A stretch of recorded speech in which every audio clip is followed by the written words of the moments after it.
Ladies and gentlemen, sometimes it's important to state the obvious.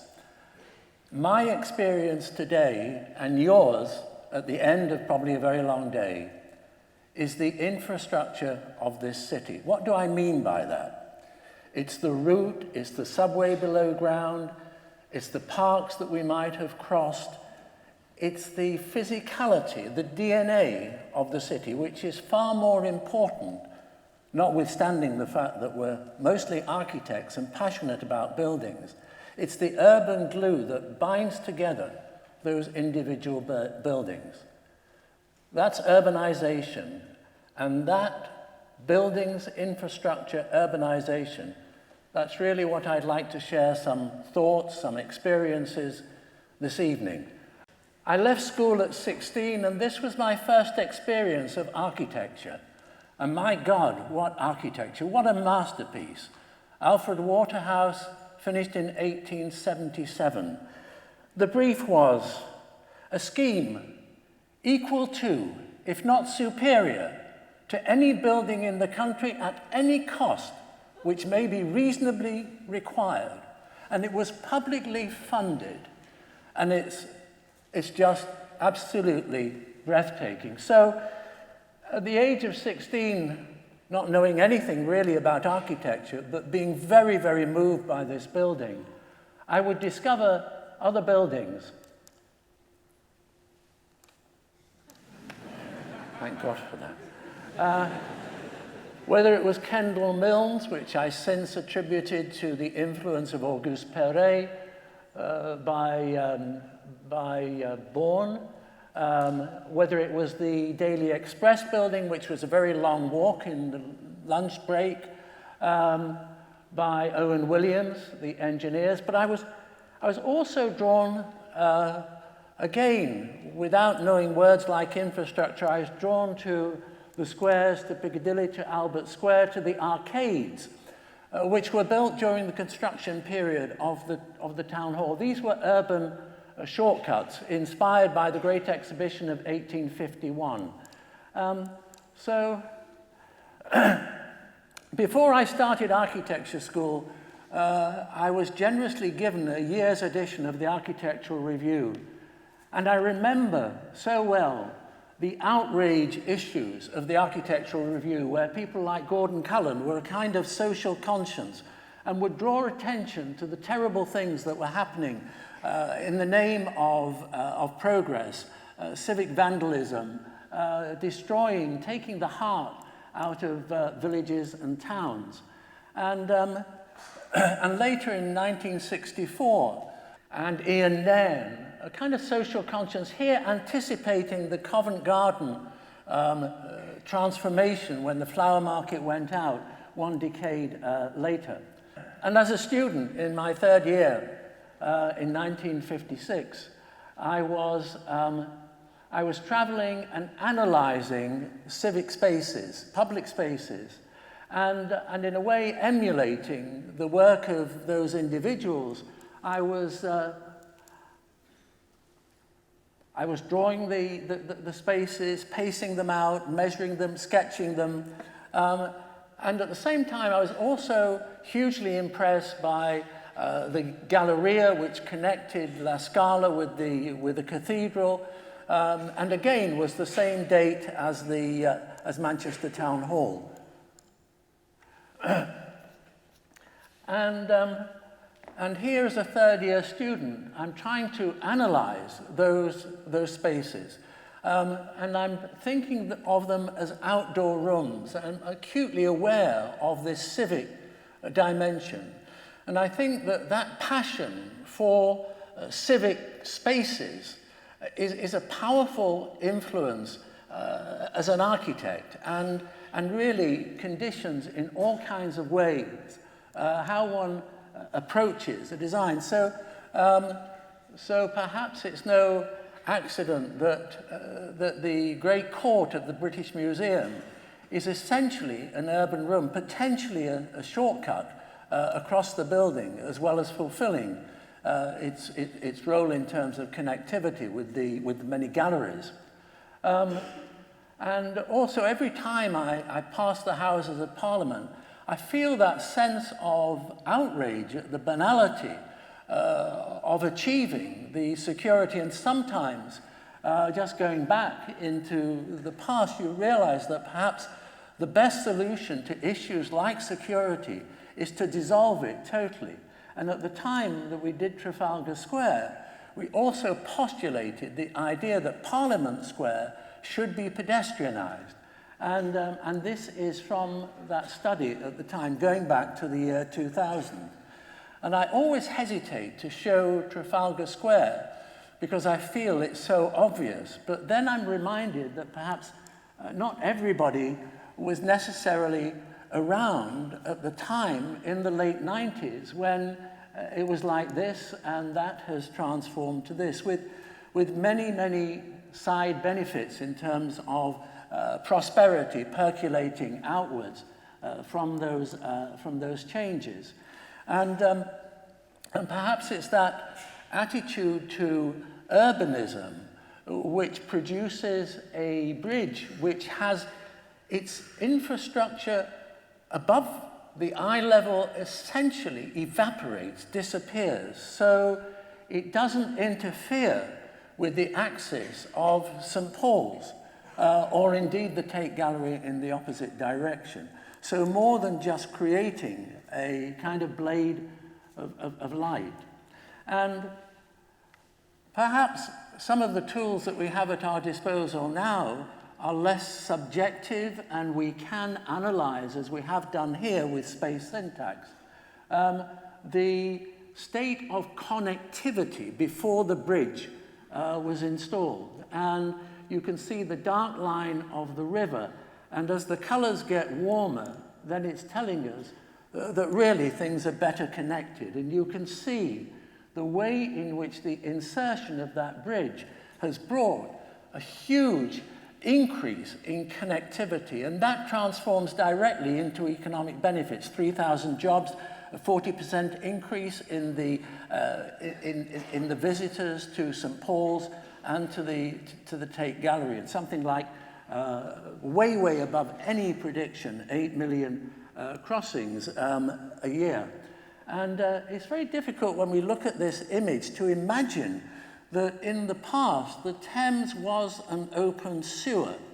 And in the mid-19th century, was responsible for cholera outbreaks, which in 3 epidemics consumed 26,000 lives. And it was the third epidemic that led to the parliamentary bill and Bazalgette's extraordinary response in terms of solving that crisis by a technological leap, which put in the infrastructure of sewage but combined it holistically with below-ground transportation, a noble embankment, and in a way, history does tend to repeat itself. And perhaps the next crisis at the end of the 19th century was the great horse manure crisis. And London and New York were the most populous cities in the world.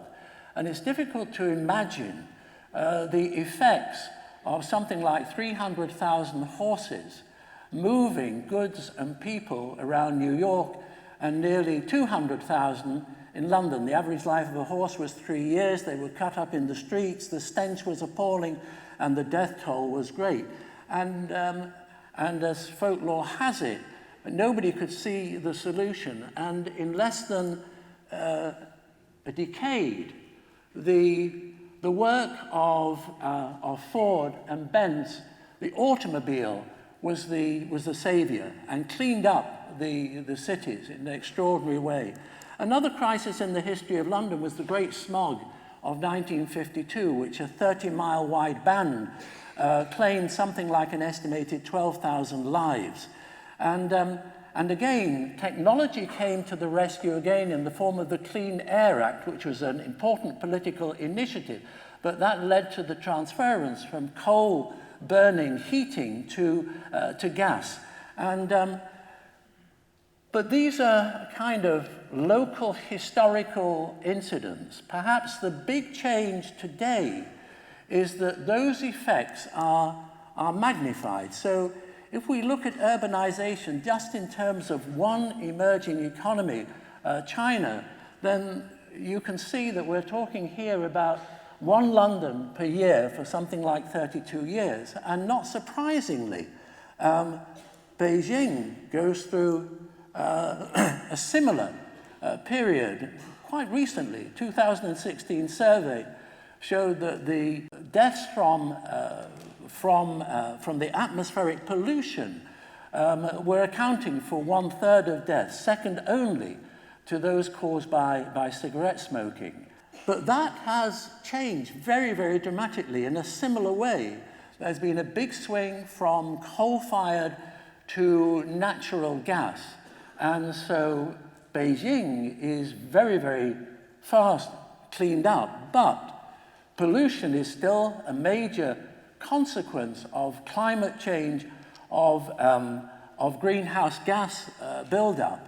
And what was local in terms of London or a city like Beijing, cumulatively, is really now a shared phenomena. So what is happening on one side of the globe becomes everybody's issue, everybody's problem. And greenhouse gas emission may seem quite kind of remote. A polar bear sitting on an ice floe which is slowly melting.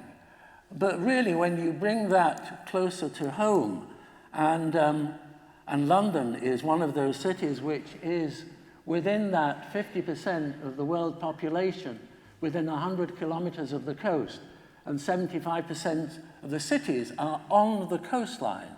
And we've already seen the effects of that in terms of recent weather, typhoons, rising sea levels. And is this the London of the future? And how do we start to analyze the forces at work? And what are the tendencies? What are the things that can and should and are being done about it? If you look at the breakdown in terms of global greenhouse gas emissions, agriculture is a big player, transport and buildings, and of course, the movement between buildings is the infrastructure. So that's the infrastructure and the buildings. Energy, the production of energy, and industry. And if we kind of take those and analyze them one by one, and we start off with the production of energy, we're seeing that shift from coal burning to gas, and eventually moving away from fossil fuel. And of course, if we reduce the amount of energy that our buildings consume, and we move towards buildings that harvest energy, then that starts to go down. And we'll talk a little bit more about the kind of solar revolution. If we come to the next strip, which is the movement between buildings, between cities, we're seeing certain positive tendencies, which we'll also touch on later.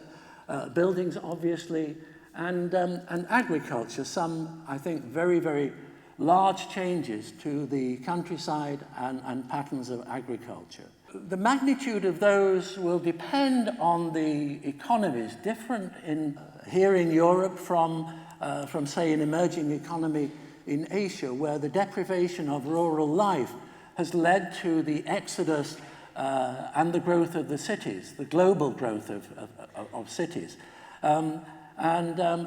If we're something like more than 50% now, then by 2050 we're talking in excess of 70%, which will be urbanized. And that exodus from the rural areas is most likely a move initially into a favela, an informal settlement, or putting it more bluntly, a slum.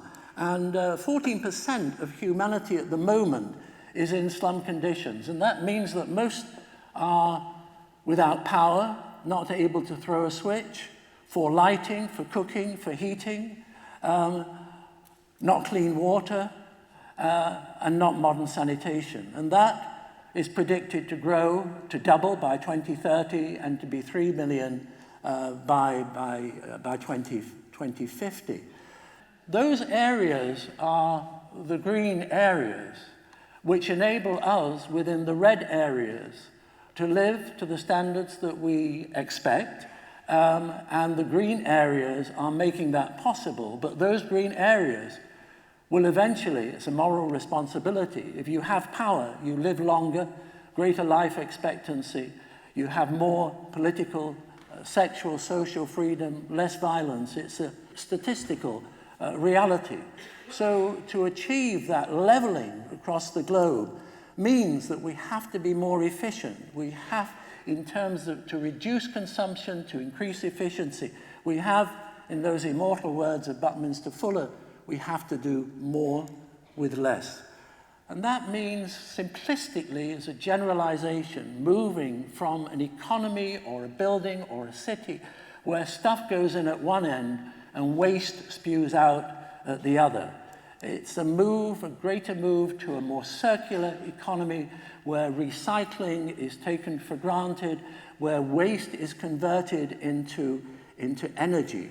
And I think that for my generation, we were introduced intuitively in the 1960s and the 1970s through Rachel Carson, who drew attention to the detrimental effects of DDT, as it was at the time, Buckminster Fuller, who coined the phrase planet Earth and drew attention as the astronauts were discovering and seeing the globe for the first time, the fragility of the planet. Stuart Brand, probably the end of the analog era, into the sharing of the digital age, the hippie movement.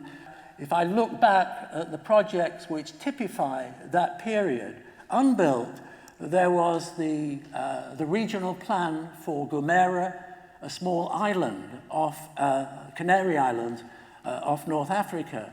And just one image from that, in a way, all the ingredients that we talk about are there. There are the solar cells, there's the wind power, there's the batteries under the floor, there's the WC, which is connected to the composting unit, something that will be developed eventually by NASA to be totally autonomous in space.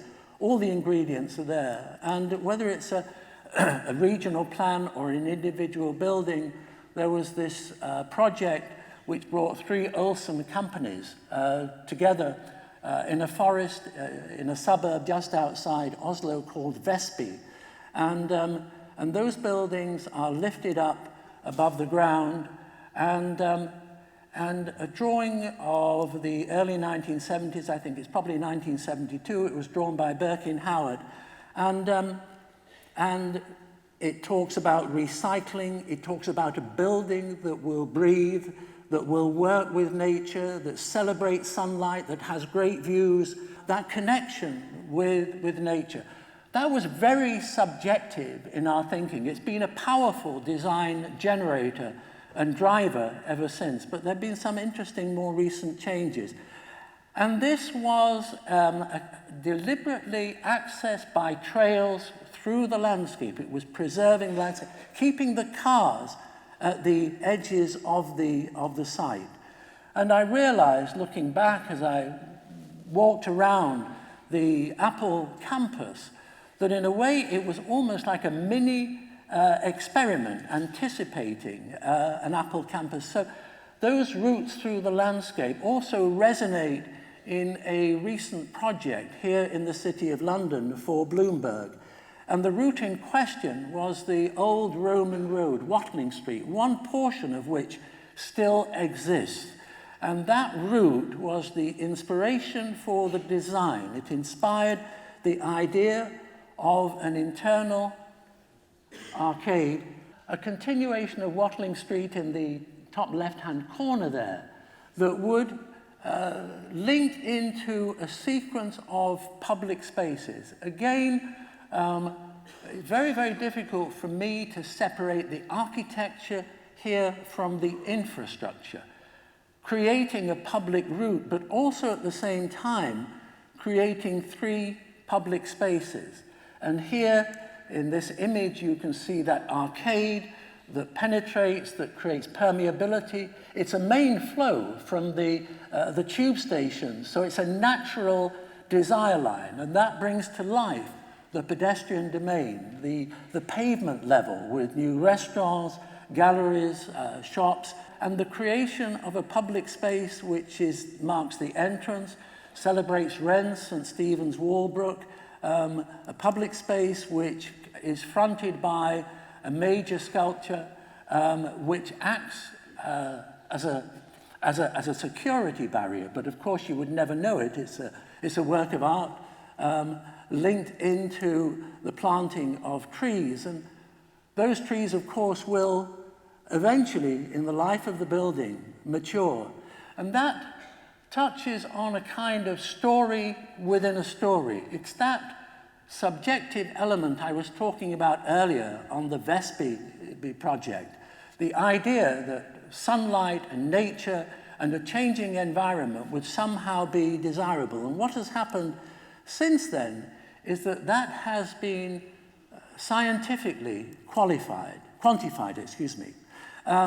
and through a series of experiments and tests, mostly and most recently through the Harvard School of Public Health, and using an interesting test facility that could, with a test group in the cubicles above a machine plant that would simulate the conditions of a conventional building, a green building, and a super green building.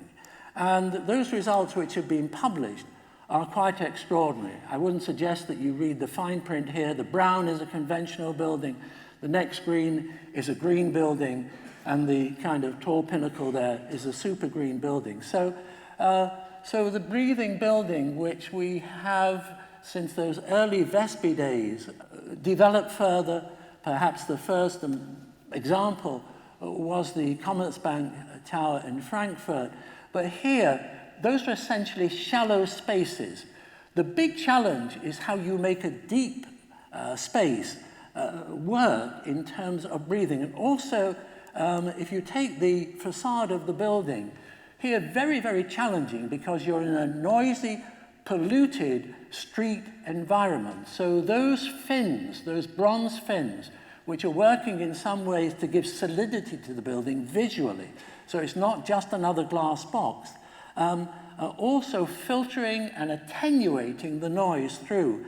And I could spend the whole evening just talking about the research which made this possible. And if I'll just give you a film glimpse of one of several tests. This was a building within a building, a warehouse in Battersea, and this test facility was constructed something like 135 square meters. And here you can see that the outside atmosphere is changing. You have the dummies which monitor the conditions over a wide range of different environments. See how the smoke here is simulating the airflow, the way in which the findings are computed, and eventually it's peopled by real people rather than just dummies. And if we move to a kind of cross-section through the building, then you can see that this deep space, at its heart, is a pedestrian spiral which connects all the levels,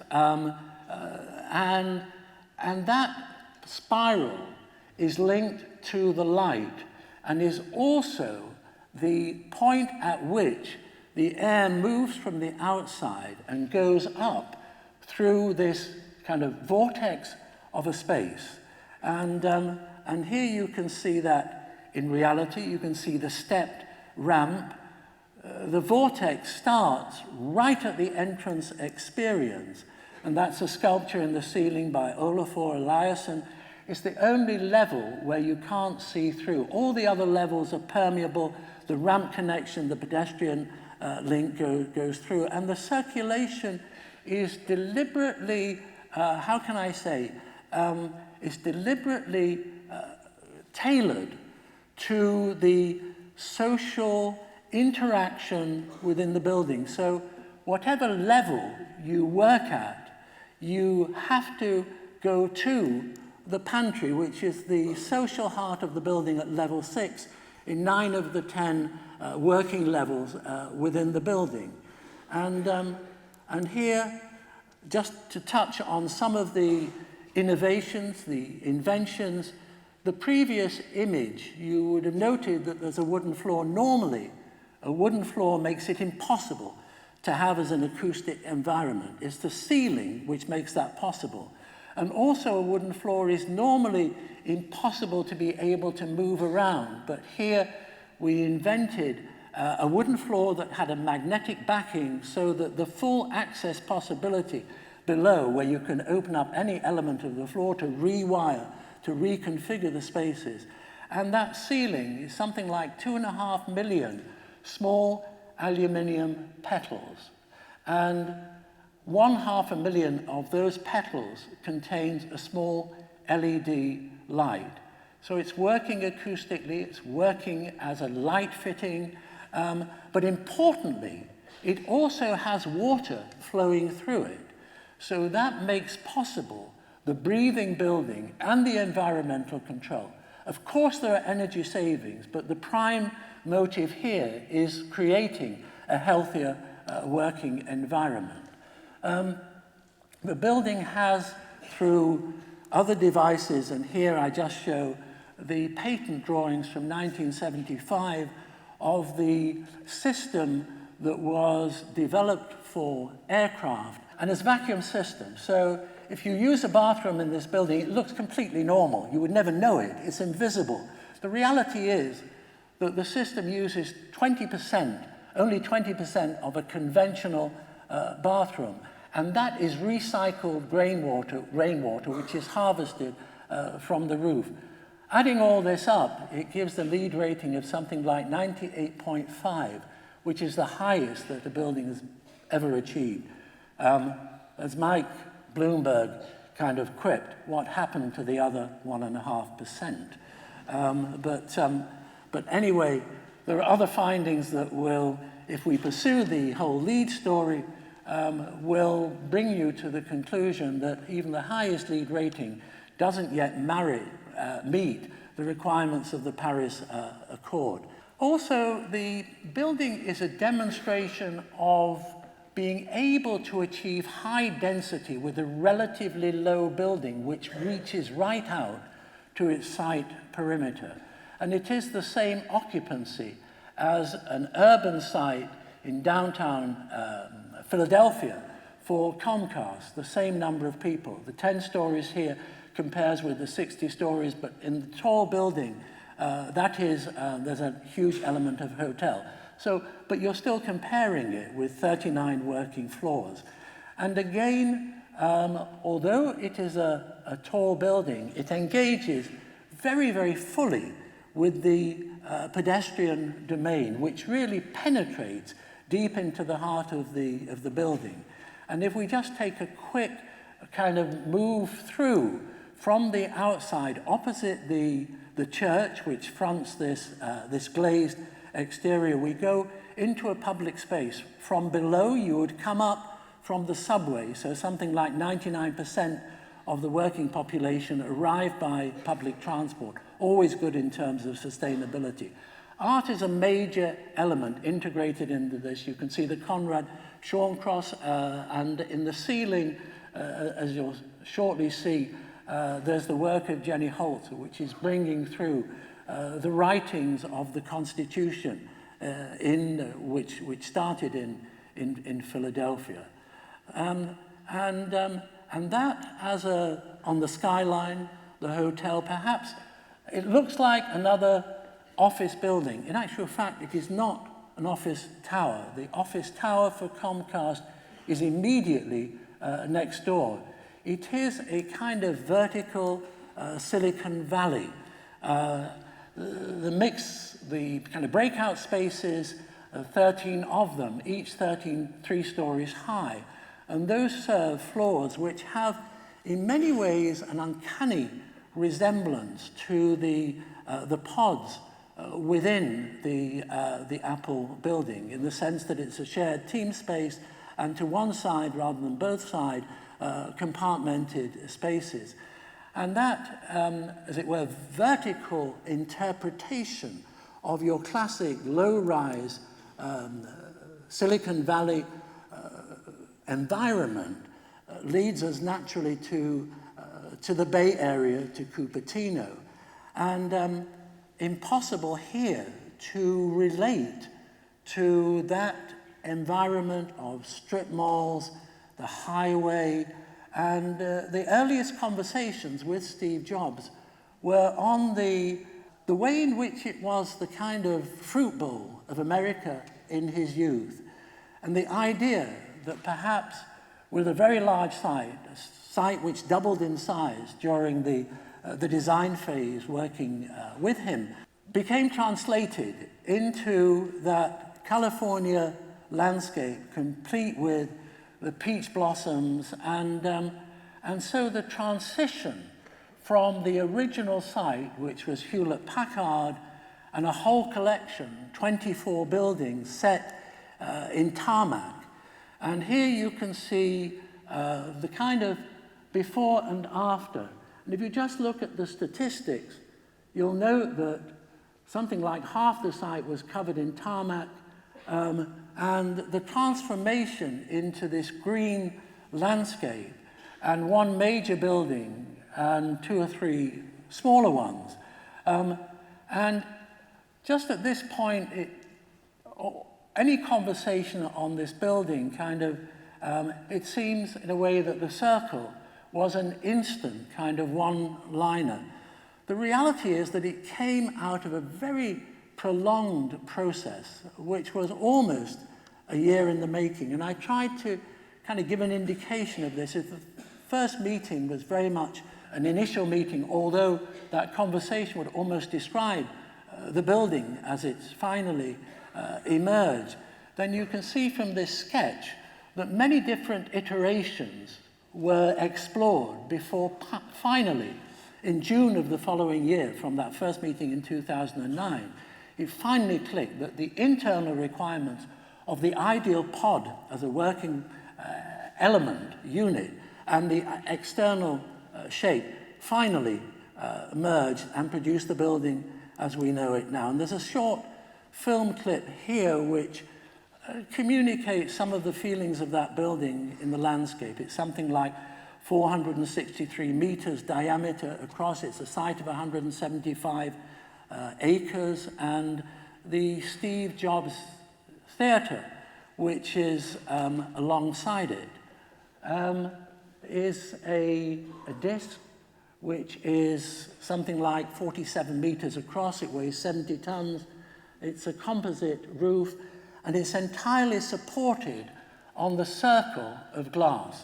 And the services that feed it, the lighting, all the services move between the sheets of glass. So we're talking about a structural glass wall, which is in imperial terms, 2 inches thick. It's 4 levels. So this disc kind of hovers in the landscape in the same way that the building itself touches kind of delicately down on the ground. And here we see it set in the recreated orchards that now comprise the landscaping. And these kind of brise soleil, they're part shading, they're also acting as light reflectors. So the light reflecting from above is bounced deep into the heart of the building.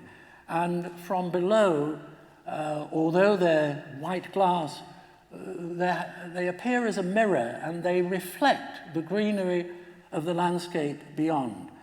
But also the junction between these very large sheets of glass, something like 55 feet long, and these extensions, these kind of eyebrows of the building, give the clue in terms of the way that the air moves from the outside of the building inside. So this is, again, a building which is totally independent by virtue of its powerhouse, its fuel cells, the photovoltaics on the roof is totally independent, and its landscape is also absorbing carbon dioxide for the neighborhood.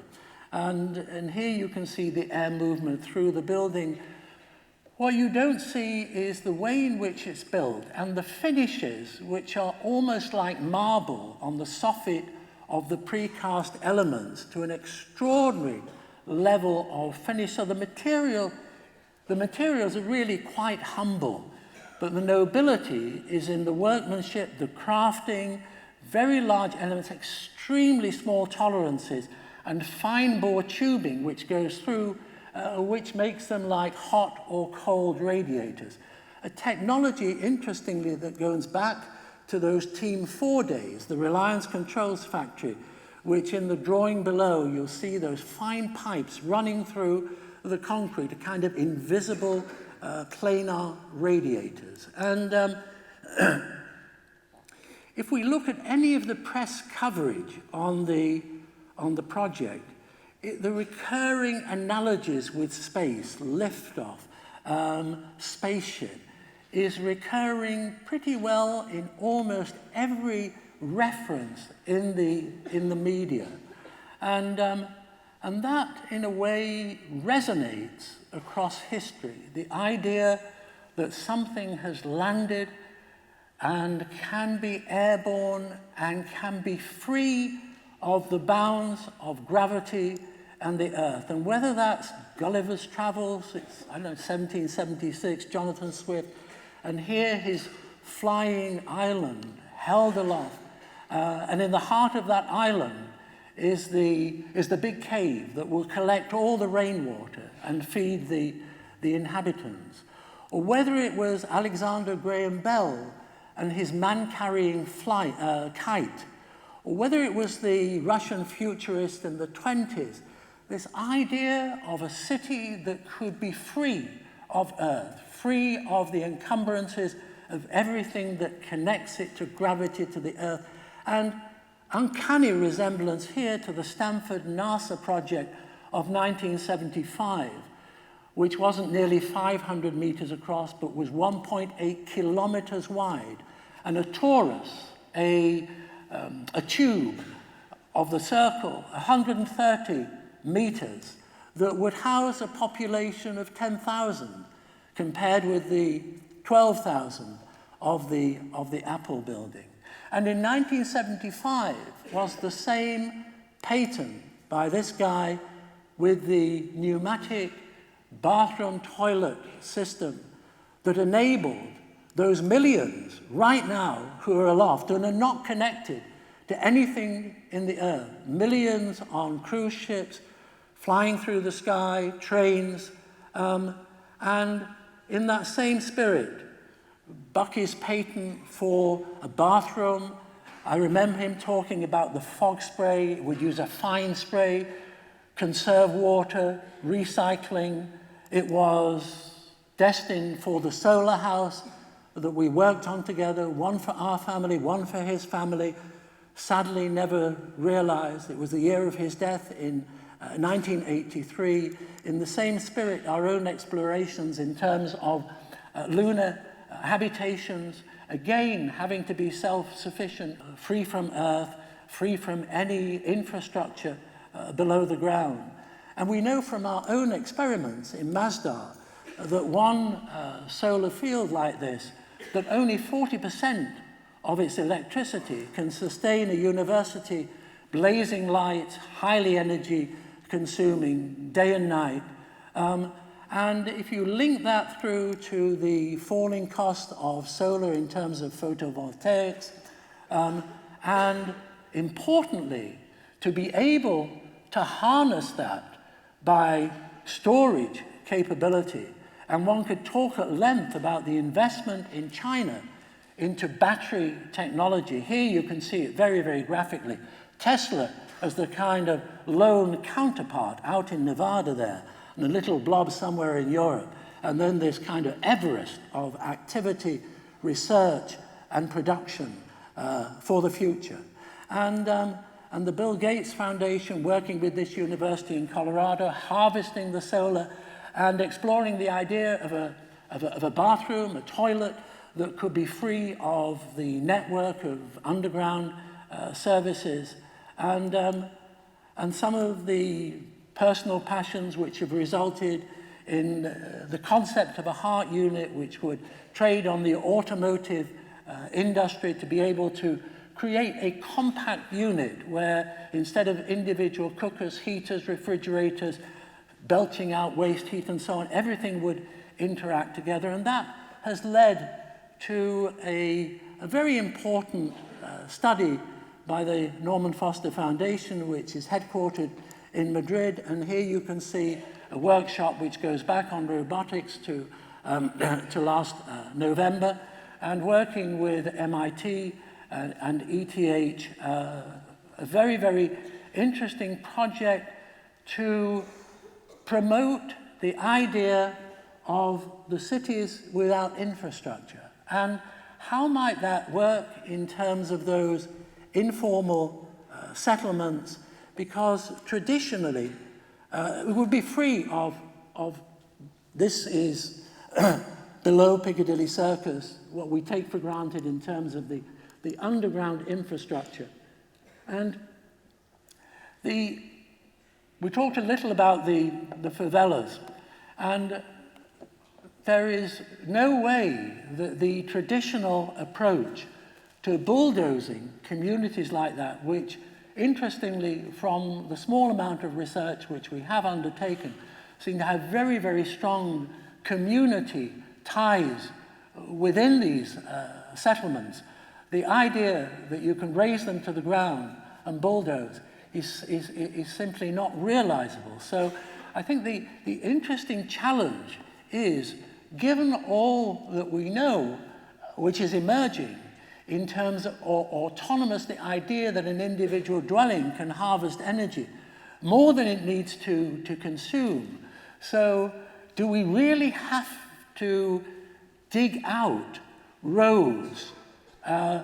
Already we're seeing enough signs that infrastructure can adapt, and in this favela here in Rio de Janeiro has now a public transportation system which works over. What would happen though in a community like this if you have a medical emergency? How does the ambulance get there? If there's a fire, how do the fire services get there? How can it work without roads, without that kind of traditional infrastructure? But what if the drone, which is already passenger carrying, what if the drone firefights? What if the drone is an ambulance? And then, if it works with that immediacy in a favela, why would you be hanging around in a traditional city waiting for the ambulance to get through the traffic jams? You'd have that technology transfer into not just the informal settlements, but the formal settlements, the city as we know it here. So, and once you have the artificial intelligence for separation, then the way that birds swarm, drones can similarly swarm. And again, we're witnessing the whole mobility revolution. When you put together, as Robin Chase, who founded Zipcar, was saying, we're on the edge of a revolution. The 60-odd% of space consumed by the cars in the cities, if you have Uber and it's automated and it's safer and it's faster, you'll be down to cents per mile. And what does that do to some of the conventional wisdom and thinking? It wasn't that long ago, probably the last talk that I gave here in London, that I'm talking about the three typologies of cities: the European low-rise, walkable, compact, high density, the ultra-high density city typified by Manhattan or Hong Kong, and the sprawling Silicon Valley could be Houston metropolis, could be LA, and saying, with a diagram like this, Look at all the energy consumed by the sprawling city. You know, what great performers. And maybe in the end, the high-density city survives because of experiences like today. The fact that we have that variety, that accessibility. But the idea that it's the most sustainable is, I think, under threat, because that graph is the cost of gasoline. It's old, fossil fuel based. Once you're down to cents per mile, then all kinds of things start to change. If you don't have fossil fuel and fossil declines, what about the byproducts? Fertilizer. And fertilizer, if you don't have it, and water, and that's already getting scarce and will get scarcer. So what are you doing with agriculture in the countryside where there's no water, no fertilizer? You take it to the city.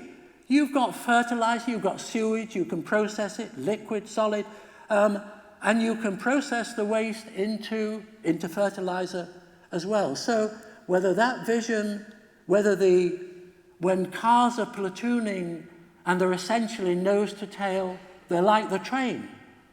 And the train and probably the road and the cars merge into one. And what then happens? Does the countryside become the great kind of absorber of the gases that will make the dense city sustainable? Or does it lead to some of the dreams of Broadacre? If the infrastructure becomes invisible, autonomous, and mobility is pence or cents, and Ebenezer Howard suddenly seems radically new as the polycentric city. An interesting relationship there of that little segment is identical to Apple on its site. It's 17%, 83%, exactly the garden city of Ebenezer Howard. Does the gherkin really turn into a gherkin farm in his future life in the city?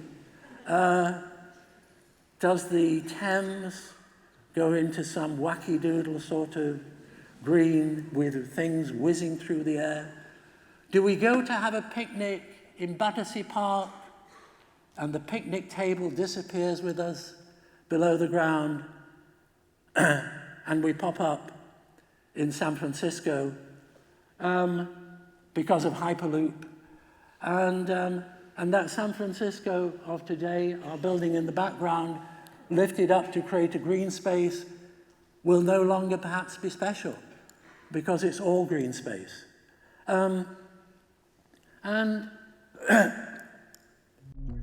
What is the city of the future? A city that flies? Covered and integrated? Maybe an airborne city? Or a city that walks? Yesterday's visions are closer than we think. Smart technologies will connect entire cities, changing how we live and work. Physical distance will cease to be an issue. Off-grid homes and businesses will generate, store, and distribute free energy for all. Physical infrastructure will become obsolete. More public space, inner-city vertical farms, less trucks, less transport. Countryside will transform. Autonomous vehicles and Hyperloop reinvent public transport and logistics. Car parks, petrol stations, and garages disappear. Efficient use of existing roads and motorways create modern green belts. Green and self-sustaining polycentric cities at last could become a reality. Evolve and adapt our existing cities and design new ones that work in harmony with nature and our precious planet Earth.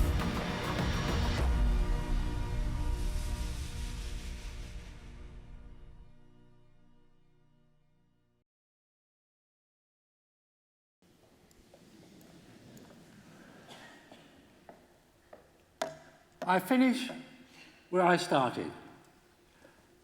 I go back 67 years. I've just left high school.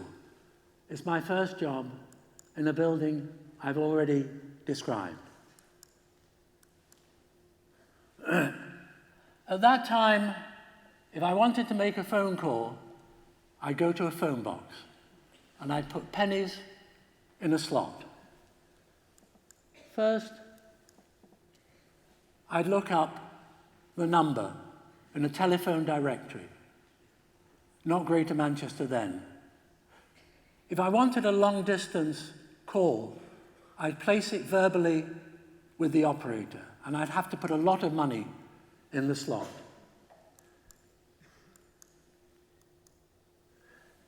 If I wanted the contents of my local library and the central library in the middle of Manchester, if I wanted every one of my favourite films at one of the 5 cinemas that was within walking distance of my home, if I wanted my favourite television programmes, if I wanted my favourite radio programmes, if I wanted the music, the jazz, the classics, the opera, if I wanted it, everything that had ever been done in the world, if I wanted to be able to take a photograph, if I wanted to produce a letter on a typewriter, a piece of antiquity, if I wanted to switch on the light in my home when I'm 1,000 miles away, to turn the heating up and down, to make sure it's secure, if I wanted, with a watch, to be able to read how many kilometers I'd cycled to see the Lovell radio telescope in Cheshire, to know how many hours I'd slept last night. And I could do it all 67 years ago with something that I could hold in my hand and put in my pocket. What do you think I would have said? You must be mad. So probably everything that I've shared with you tonight is totally conservative. It's going to be really different and exciting. Thank you.